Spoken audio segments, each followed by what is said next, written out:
Programang ito ay rated SPG. Striktong patnubay at gabay ng magulang ang kailangan. Isang mapagpalang araw mga kapuso ang mga dapat nating abangan sa Born to Shine. Sa gitna ng paghahanda para sa solo concert ni Jennie, may sariling plano sina Dara at Megan para agawin ang pagkakataong dapat sana ay para sa dalaga. Matapos hindi mapigilan ni Freddie ang pagtuloy ng concert, naghanap si Dara ng paraan para maapektuhan ang karir ni Jennie. Isang pagkakataon ang dumating nang makapasok si Dara sa kwarto kung saan nakalagay ang mga listahan at materyales para sa mga kantang gagamitin sa concert. Nang malaman niyang maantala si Jennie, kinuha niya ang kopya ng kantang nakalaan sana para sa dalaga.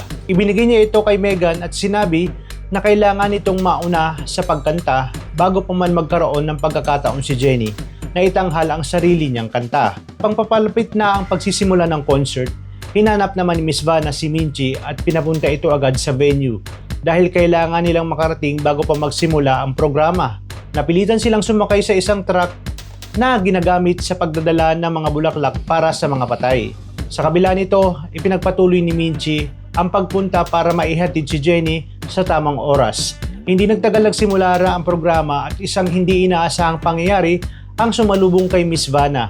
Sa halip na si Jennie ang nasa entablado, si Megan ang lumabas at nagsimulang kantahin ang kantang ginawa para sana sa solo performance nitong si Jennie.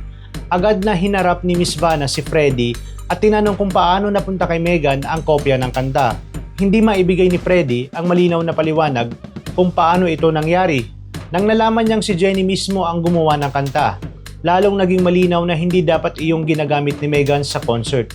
Dahil dito, ipinahinto ni Miss Vanna ang musika at hindi niya pinayagan na ipagpatuloy ni Megan ang pagtatanghal. Tinanong din niya kung bakit naroon si Megan, sino ang nagbigay sa kanya ng kopya. Sa puntong iyon, sinabi ni Freddie na posibleng si Dara ang kumuha ng kanta. Samantala, dumating na si Jennie at nakita niyang pinagsasabihan ni Miss Vanna si Megan. Doon niya nalaman ang nangyari at kung paano napunta kay Megan ang kantang nakalaan para sa kanyang sariling performance. Sa huli, naging malinaw na ang